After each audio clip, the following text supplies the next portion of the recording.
चलो गाइस, स्वागत है आप सबका हमारी इस ब्रांड न्यू वीडियो के अंदर में, जिसके अंदर हम लोग करने जाने वाले हैं हमारी ग्रुप 2 सीए इंटरमीडिएट की जितनी भी फैकल्टीज है उनके बारे में थोड़ा सा छोटा रिव्यू करेंगे। जितना भी हमारा एक्सपीरियंस अभी तक का रहा है वो मैं आपके साथ शेयर करूंगा, प्लस एक एक छोटी डिटेल यहाँ पे मैं आपके साथ शेयर करने वाला हूँ। उनकी बैच के बारे में क्या रहता है, कितने नंबर ऑफ लेक्चर्स रहते हैं, सारा कुछ कैसा मेरा एक्सपीरियंस रहा, कितना डिटेल में कवरेज कराया, क्या नहीं कराया, सारा कुछ मैं आपको इस वीडियो में बताने वाला हूँ। इस वीडियो को अगर आप पूरा एंड तक देख लेते हो तो आपको कहीं पे भी जाकर के कुछ भी इंफॉर्मेशन कलेक्ट करने की जरूरत नहीं पड़ेगी। जितनी भी इंफॉर्मेशन एक बैच को सिलेक्ट, एक फैकल्टी को सिलेक्ट करने से पहले आप लोग जो है यहाँ पे ढूंढते हो, वो सारी की सारी इंफॉर्मेशन मैं आपको इस वीडियो के अंदर दे दूंगा।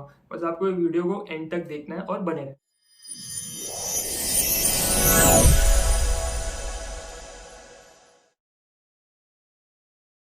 शुरुआत करते जीएसटी के साथ में। जीएसटी के अंदर हमने चुना था विशाल सर को, और विशाल सर ने काफ़ी ज़्यादा अच्छा, मैं बोलूँगा यहाँ पे हमको कवरेज करा के दिया है। फुल इन डेप्थ नॉलेज हमारे साथ शेयर की है जीएसटी के बारे में। और सर का एक शुरुआत से ये था कि बच्चों का अगर बेस स्ट्रांग रहेगा तो आगे की जो बिल्डिंग है वो काफ़ी अच्छी से तैयार हो जाएगी। तो सर बेसिक्स पे बहुत ज़्यादा फोकस कर दे। यहाँ पे सर का जो इनिशियल 7 लेक्चर्स मेरे ख्याल से, मेरे को जहाँ तक याद आ रहा है, हमारे जो कुछ शुरुआत के 7 लेक्चर थे वो सर ने पूरा बेसिक्स पे रखा था और एकदम स्लो चल रहा था। शुरुआत एकदम स्लो हुई थी क्योंकि सर बेसिक्स पे ज़्यादा फोकस कर रहे थे, तो इसकी वजह से थोड़ा सा शुरुआत धीमी हुई थी, लेकिन एंड में काफ़ी अच्छे से सर ने पूरा तरीके से कवरेज करवा दिया था। तो किसी भी बात की कोई टेंशन नहीं है। सिलेबस तो हर कोई फैकल्टी पूरा कवर करवा ही देती है, उसमें कोई आपको टेंशन लेने की जरूरत नहीं है। मल्टीपल क्वेश्चन सर ने क्लास में सॉल्व करवाए थे, तो जो कि एक इंपॉर्टेंट पॉइंट रहता है कि राइटिंग प्रैक्टिस करते वक्त ग्रुप 2 के अंदर थोड़ी सी कमी रह जाती है, क्योंकि बच्चे थोड़े से वो हो जाते हैं, एग्जॉस्ट भी हो जाते हैं, जो भी कहना है आप कह सकते हो। जो बोथ ग्रुप के लिए जा रहे हैं उनका थोड़ा सा दिक्कत रहता है, तो राइटिंग प्रैक्टिस खुद से नहीं हो पाती है। इसलिए सर क्लास में ऑलमोस्ट 60 to 70 क्वेश्चंस लिखा करके हमसे प्रैक्टिस करवाते हैं। सर डिक्टेट करते हैं और डिस्कस करते हैं क्वेश्चंस काफ़ी सारे, और काफ़ी अच्छी प्रैक्टिस जो है क्वेश्चंस की भी यहाँ पे क्लास के अंदर में ही हो जाती है। उसके बाद conceptual clarity to the point रहती है सर की, एकदम हर एक बेसिक्स कंसेप्ट सारे कुछ आपके एकदम क्लियर हो जाएंगे, कोई भी आपको दिक्कत उसमें लेने की जरूरत नहीं। सर चार्ट बुक खुद से बना के भी देते हैं, लेकिन बच्चों से भी चार्ट्स वो क्लास में ड्रॉ करवाते हैं कि आपको अच्छे से एकदम दिमाग में वो कंसेप्ट पूरी तरीके से बैठ जाए। स्टडी मटेरियल की बारे में यहाँ पे बात करूँ तो आपको 2-3 यहाँ पे नॉर्मल टेक्स्ट बुक्स देखने को मिल जाती है सर की, एंड एक जो प्लस पॉइंट है सर के यहाँ पे आता है वो उनकी चार्ट बुक। ठीक है, चार्ट बुक के अंदर में से पूरा का पूरा रिविजन आपका, जब आप आखिर के दिनों पे होगे, बैच आपका कंप्लीट होने वाला होगा, तो जब आप रिविजन उसके बाद स्टार्ट करोगे, ठीक है, तो रिवीजन के अंदर वो जो चार्ट बुक है वो बहुत ज़्यादा आपको यहाँ पे हेल्प करेगी। और एक यहाँ पे सर की जो खास बात है वो ये है कि प्रीवियस जो लेक्चर में सर ने सिखाया था उसका पूरा का पूरा सर शुरुआत में आते साथ ही अगले दिन आपको सारा का सारा रिवीजन करवा देते। तो जितना भी पिछली क्लास में हुआ था वो आपको अगली क्लास में शुरुआत करने से पहले सारा कुछ रिविजन हो जाता है। हम लोग बैच डिटेल्स के ऊपर में, बैच डिटेल्स की अगर मैं बात करूँ तो यहाँ पे स्क्रीन पे आप देख सकते हो अप्रोक्सीमेटली 45 नंबर ऑफ लेक्चर्स आपको यहाँ पे सर की बैच में देखने को मिलने वाले।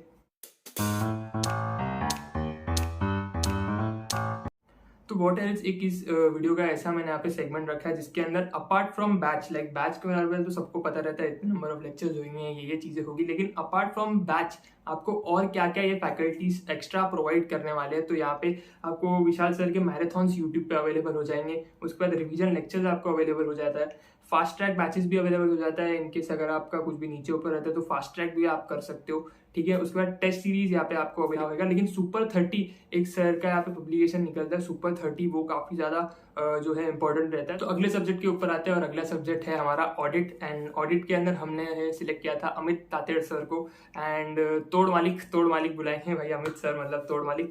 तो एक जो बेनिफिट सर की बैच करके मेरे को ये मिला कि सर ने बेसिक्स बहुत ज्यादा यहाँ पे स्ट्रॉन्ग रखे। ठीक है, सर का जो है ये मानना है कि कंसेप्चुअल क्लैरिटी हमको जो है स्टूडेंट को देनी चाहिए, रादर मिमनोनिक्स वगैरह जो हमारे चलते, ये सारे स्टफ चलते हैं कि भाई याद रखने के लिए बस याद रह जाए, तो ये मिमनोनिक बना दिया, ये बना दिया, वो बना दिया, तो ये शॉर्टकट वगैरह पे सर बिलीव नहीं करते। सर बिलीव करते भाई इन डेप्थ पूरा हम लोग जो है नॉलेज देंगे बच्चे को और कंसेप्चुअल क्लैरिटी रखेंगे, तो ये एक बेनिफिट होता है। उसके बाद यहाँ पे सर का एक बेनिफिट यहाँ पे मिलता है कि सर हैंड रिटन नोट्स यहाँ पे लिखवाते हैं क्लास में।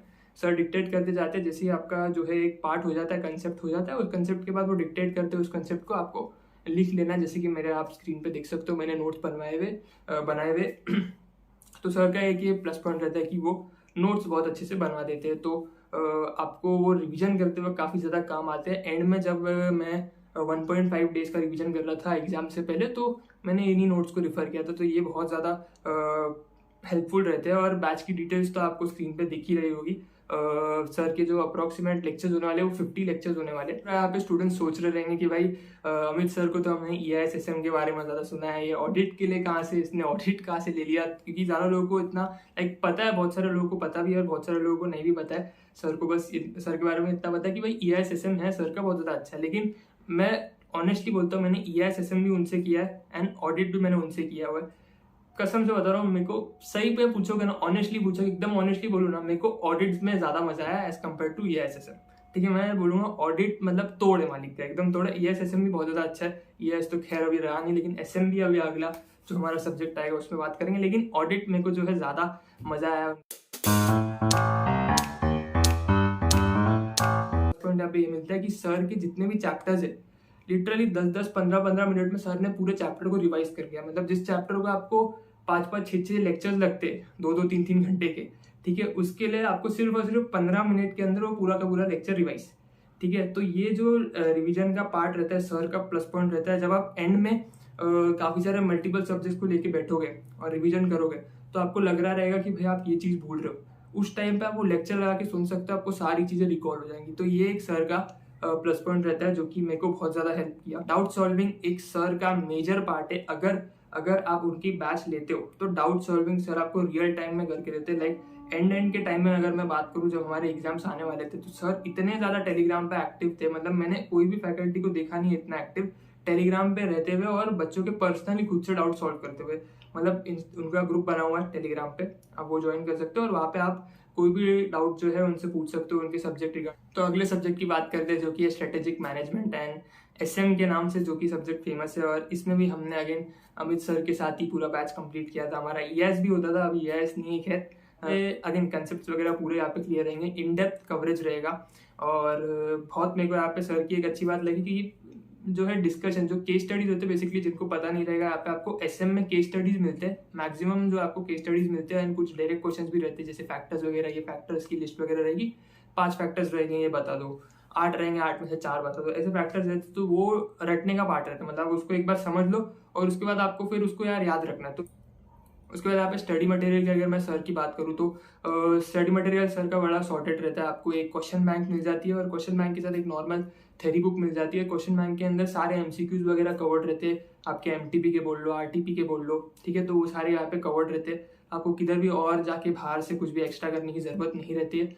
एंड बाकी आपका थ्योरी का बुक रहता है। सेम फॉर ऑडिट के अंदर भी यही रहता है कि नॉर्मल आपका जो है क्वेश्चन बैंक रहता है और आपका एक थ्योरी बुक रहता है, तो जो कि कलरफुल रहता है। याद रखना जितने भी हमें बता दो तो कलरफुल रहता है, बिकॉज ईजी पड़ता है लगने को, लाइक इतने अपने को बुक्स रीड करना, तो कलरफुल रहते हैं, सारे कलरफुल नोट्स रहते हैं, तो आपको टेंशन लेने की जरूरत नहीं होगी। यहाँ पे बैच डिटेल्स के बारे में बात करूँ तो यहाँ पे अगेन नंबर ऑफ लेक्चर यहाँ पे 50 रहने वाले होंगे।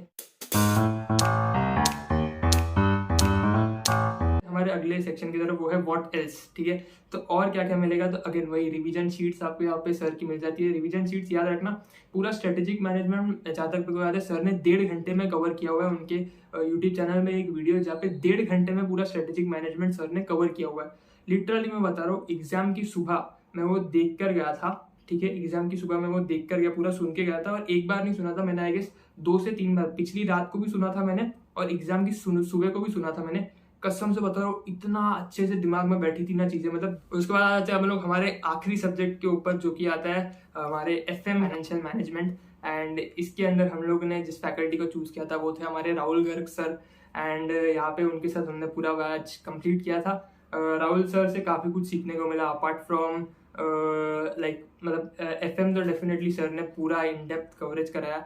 लाइक लिटरली मैंने किसी भी फैकल्टी को एक एक क्वेश्चन क्लास में सॉल्व करते हुए खुद से अपने हाथों से नहीं देखा भाई। मैंने अकाउंट्स किया, ठीक है, अकाउंट्स के बाद कॉस्टिंग किया, ठीक है, सब जगह डेफिनेटली क्वेश्चंस वगैरह अच्छे से सॉल्व कराए थे। लेकिन राहुल सर ने जो एक एक चीज, मतलब एक बिना शॉर्टकट मारे सारी चीजें एकदम फुल फॉर्म में लिखते हुए, किधर भी जो है, मतलब सर से एक चीज देखा कि भाई 100% दो, शॉर्टकट वगैरह कुछ नहीं मारते सर बिल्कुल भी, सारे कुछ प्रॉपर प्रेजेंटेशन, ठीक है, मतलब इतना, मतलब उनका स्टैंडर्डाइज रहता है सब कुछ कि भाई अगर इस कलर से ये वाला अपने को आंसर लिखना है तो उसी कलर से लिखेंगे। बाई चांस दूसरा कलर सर से सिलेक्ट हो गया है तो दोबारा से उसको मिटाएंगे, उसी कलर से लिखेंगे। मतलब कुछ बच्चों को लग रहा रहेगा भाई ये क्या बात है, मतलब अननेसेसरी टाइम जाएगा, लेकिन नहीं भाई, ऐसे मतलब सर का थोड़ा सा अलग तरीका है काम करने का। हर एक चीज़ें सर एकदम डिटेल में जाते हैं, और जो जैसा होना चाहिए अगर वो वैसा नहीं हो रहा है तो सर उसको दोबारा से वैसे ही करेंगे जैसे वो होना चाहिए। ठीक है, तो ये एक बात है। 100% सर पूरी अपनी जान लगाते हैं अपने लेक्चर्स को रिकॉर्ड करने में। तो बहुत ज़्यादा यहाँ पे सर से कंसेप्चुअल क्लैरिटी तो एकदम ऑन पॉइंट रहती है। आपका 100 नहीं 200% डाल के सर लेक्चर्स रिकॉर्ड करते हैं। एकदम आप मोटिवेटेड रहोगे जब आप लेक्चर्स करोगे उनके। एंड यहाँ पे हर एक क्वेश्चन सर खुद से करेंगे। याद रखना सर कि आपको यहाँ पे जो स्टडी मटेरियल मिलेगा उसके अंदर आपको 2 बुक्स मिलेगी, एक तो मिलेगी क्लास पजल, दूसरी मिलेगी आपको होम पजल। तो ये जो क्लास पजल है ये तो सर पूरी की पूरी क्लास में सॉल्व कराएंगे। अब ये क्लास पजल के जो सोल्यूशंस है वो आप जो क्लास में आंसर्स लिखोगे वही सोल्यूशन रहेंगे, और कोई इसके सोल्यूशन नहीं रहते। क्योंकि दूसरी इसके अंदर यहाँ पे एक प्लस पॉइंट सर का आता है कि सर आपको होमवर्क डेली बेसिस पे देते हैं, और डेली बेसिस पे वो खुद क्लास में आपसे चेक भी करवाते हैं। मतलब ऐसा नहीं है कि आपसे होमवर्क दे दिया और बाद में आपको पीडीएफ दे दी और बोला कि भाई तू खुद जाके चेक कर ले, ऐसा नहीं है। क्लास अगले दिन जब वो शुरू होगी तो पहले पिछली क्लास में जो हुआ था उसका आपको सर रिवीजन करा देंगे, और उसके तुरंत बाद जो आपको होमवर्क दिया था वो भी सर आपको क्लास में ही चेक कराएंगे। तो आपको सर के साथ ही सारा कुछ जो है चेक कर लेना, और जिधर भी आप गलत गए आपको नोट कर लेना है। तो ये एक बात अच्छी है जिससे कॉन्फिडेंस आपका बहुत ज़्यादा बढ़ जाता है, और आपकी जो कवरेज बहुत ज़्यादा अच्छे से हो जाती है। क्लास में सर का पढ़ाने का तरीका है वो कुछ ऐसा है कि पहले सर आपसे कंसेप्ट लिखाएंगे हर एक चीज़ें को। ठीक है, तो यहाँ पे कोई थेरी बुक वगैरह ऐसे सर की रहती नहीं है। थेरी भी सर आपको क्लास में लिखा दे, मतलब जो आपके कंसेप्ट रहते हैं। ठीक है, कोई भी क्वेश्चन को सॉल्व करना है अगर हमको, तो उससे पहले सर आपको कंसेप्ट लिखाएंगे। वो कंसेप्ट लिखाने के बाद उस कंसेप्ट से रिलेटेड एक खुद का क्वेश्चन आपको वो ड्राफ्ट करेंगे, और उसके बाद आपको क्लास पजल में लेके जाके टेक्स्ट बुक से क्वेश्चन करवाएंगे। तो ये एक सर का प्रोसेस रहता है। चलते हैं व्हाट एल्स। ठीक है, तो व्हाट एल्स के अंदर आपको सर की तरफ से क्या क्या मिल जाता है, तो एक इंपॉर्टेंट क्वेश्चन की लिस्ट यहाँ पे सर आपको दे देते हैं, जिसके अंदर रिवीजन करते वक्त आपको बहुत ज़्यादा काम आती है कि क्योंकि रिवीजन में आपके जितना टाइम होता नहीं है तो आपको सिलेक्टेड क्वेश्चंस करने होते हैं। लेकिन अगर आपने खुद से आइडेंटिफाई नहीं किया कि भाई ये मेरा इंपॉर्टेंट क्वेश्चन है, तो सर आपको एक लिस्ट दे देते हैं जिससे आप आइडेंटिफाई कर सकते हो भाई ये मेरा इंपॉर्टेंट क्वेश्चन है, ये मेरे को रिवीजन में कंपल्सरीली देखना है। तो दैट्स इट, इस वीडियो को यहाँ पे मैं खत्म करता हूँ। और अगर आपको ये वीडियो पसंद आया रहेगा तो ज़रूर से इस वीडियो को आप लाइक करना, आपके दोस्तों के साथ इस वीडियो को शेयर करना, और डिस्क्रिप्शन ज़रूर से चेक करना। वहाँ पे आपको सारी इन्फॉर्मेशन मिल जाएगी, जितनी भी आपके लिए इंपॉर्टेंट लिंक्स रहेगी वो मैं आपको डिस्क्रिप्शन में प्रोवाइड कर दूंगा। तो आपको और कहीं पे भी जाने की ज़रूरत नहीं है, डिस्क्रिप्शन एक बार चेक कर लेना, वहाँ से आपको सारी लिंक्स मिल जाएगी। कमेंट जरूर करके बताना अगर आपको लगता है कि मेरे से कोई भी पॉइंट मिस हो गया, तो मैं आपको कमेंट में वो बता दूंगा। अब बाकी मेरी तरफ से जितनी भी मैंने फैकल्टीज़ के बारे में रिव्यू किया, बिल्कुल ऑनेस्ट रिव्यू है। यहाँ पे हर एक चीज़ मैंने कवर करने की कोशिश की है। अगर आपको लगता है कोई भी पॉइंट है तो आप डेफिनेटली कमेंट सेक्शन में उसको डाल सकते हो। अगर आप चैनल पर नए आए हो तो सब्सक्राइब करना बिल्कुल भी भूलना मत। अपने को जल्द से जल्द जो है 100 सब्सक्राइबर्स भी अपने कंप्लीट करने, तो वो भी डेफिनेटली आप करवा दोगे, मेरे को पता है। एंड ज़रूर अपना फीडबैक मेरे को शेयर करना कैसे आपको वीडियो लगा। डेफिनेटली इसके बाद मैं ग्रुप 1 की वीडियो भी लेकर आऊँगा। एंड जो भी आपको लगेगा कि अगर आपको चाहिए मेरे से कोई और वीडियो कोई और टॉपिक को भी मैं कवर करूँ, तो उसको भी कमेंट करके बताना। मैं मिलता हूँ आपसे अगले वीडियो में। Thank you so much for watching this video and take care. Y'all see me flying, never drop down, smoking high, I am not round, I'm not round, no denying what I got now, keep an eye out, keep it locked down, see me flying, never drop down, smoking high, I am not round, I'm not round, no denying what I got now, keep an eye. By the way, अगर तुम लोग सोच रहे होगे कि भाई मैं नीचे बार बार क्या देख रहा था या फिर कुछ पढ़ने पलटा रहा था, तो यहाँ पे मैंने पूरा का पूरा यहाँ पे लिख रखा है कि मेरे को क्या क्या बोलना है। एंड मैंने सारे पॉइंट्स यहाँ पे नोट करके रखे हुए। तो भाई कुछ भी ऐसे हवा में नहीं बोला है, सारा कुछ प्लान करके पूरा 100% लेके बोला है मैंने। मेरी फैकल्टीज से यही सीखा है कि भाई जो भी काम करो अपना 100% देखे करो। तो मैंने भी अपना पूरा 100% दिया है। वहीं बस वीडियो लिया, ऐसे लगा दिया, फ़ोन लिया, ऐसे लगा दिया और रिकॉर्ड करके जो है बस बोल दिया, ऐसा नहीं किया। हर एक यहाँ पे चीज़ मैंने नोट करके रखी हुई, जो जो मेरे को बोलना है, पूरी प्रॉपर लिस्ट बनाई हुई है ताकि कोई भी पॉइंट रहे ना।